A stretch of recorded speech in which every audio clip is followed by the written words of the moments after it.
नमस्कार, तुमच्या आमच्या कुकिंग शोमध्ये मी तुम्हा सर्वांचे स्वागत करते।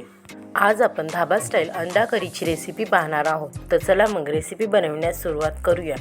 त्यासाठी येथे मी 4 अंडे बॉईल करून घेतले आहे। मी त्यांच्यावरची साल काढून घेतली आहे। आता येथे मी गॅसवर कढईमध्ये तेल गरम होण्यासाठी ठेवले आहे। तेल गरम झाल्यानंतर त्यामध्ये आपण बॉईल करून घेतलेले अंडे टाकून घेणार आहोत।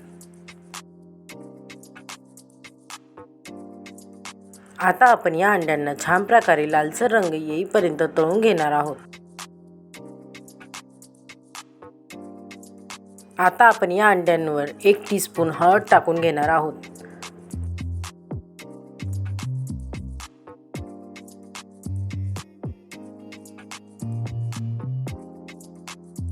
तुम्ही पाहू शकता आता आपल्या अंड्यांना छान प्रकारे लालसर रंग आला आहे। आता आपण ही अंडे तेलातून काढून घेऊ। अंडे काढून उरलेल्या तेलामध्ये आता आपण 2 तेजपान, 1 छोटा दालचिनीचा तुकडा, 1 स्टार फूल, 2 लवंग, 2 मिऱ्या, 1 मसाला वेलची, 1 वेलची।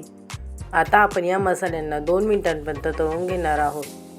आता आपण यामध्ये 2 हिरव्या मिरच्या, 1 टीस्पून जिरे चांगल्या प्रकारे तडतडायला लागल्यानंतर आता आपण यामध्ये 1 वाटी कांद्याची पेस्ट टाकून घेणार आहोत। आता आपण हे सर्व चांगल्या प्रकारे मिक्स करून या कांद्याच्या पेस्टला छान प्रकारे लालसर रंग येईपर्यंत तळून घेणार आहोत। आता आपल्या कांद्याच्या पेस्टला छान प्रकारे लालसर रंग येण्यास सुरुवात झाली आहे। आता आपण यामध्ये 1 टीस्पून आलं लसूण पेस्ट टाकून घेणार आहोत। आता आपण हे सर्व चांगल्या प्रकारे मिक्स करून घेऊ। आलं आणि लसूणचा कच्चेपणा दूर झाल्यानंतर आता आपण त्यामध्ये 1 वाटी टोमॅटोची प्युरी टाकून घेणार आहोत। आता आपण हे सर्व चांगल्या प्रकारे मिक्स करून घेऊ व या टोमॅटोच्या प्युरीला छान प्रकारे तेल सुटेपर्यंत तळून घेऊ।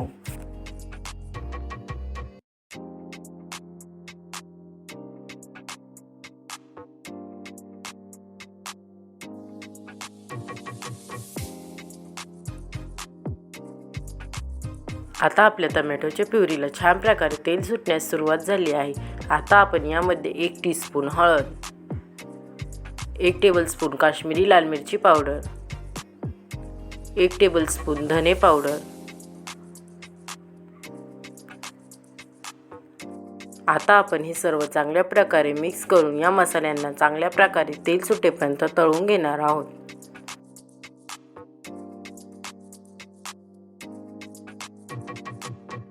आता आपल्या मसाल्यांना छान प्रकारे तेल सुटले आहे। आता आपण यामध्ये 1 ग्लास गरम पाणी टाकून घेणार आहोत।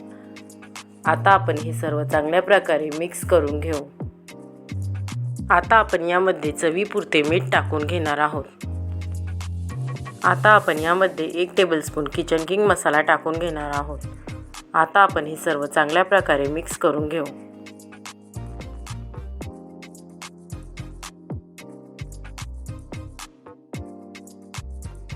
आता आपण यामध्ये कस्तुरी मेथी टाकून घेणार आहोत।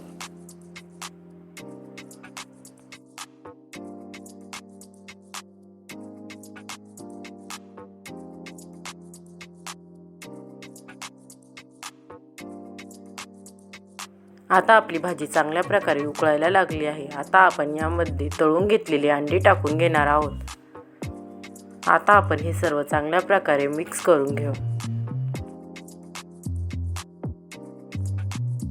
आता आपण आपल्या भाजीवर झाकण ठेवून 10 मिनिटांपर्यंत ही भाजी चांगल्या प्रकारे उकळून घेणार आहोत।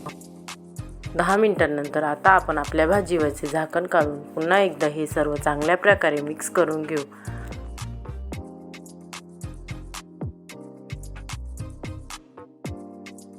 आता आपली धाबा स्टाईल अंडा करी बनवून तयार आहे। रेसिपी आवडली असेल तर मला कमेंट करून नक्की सांगा। रेसिपी आवडली असेल तर रेसिपीला लाईक, शेअर करा व चॅनलला सबस्क्राईब करा। पुन्हा भेटूया आपण अशाच एका नवीन रेसिपीसोबत। तोपर्यंत सर्वांनी काळजी घ्या। बाय।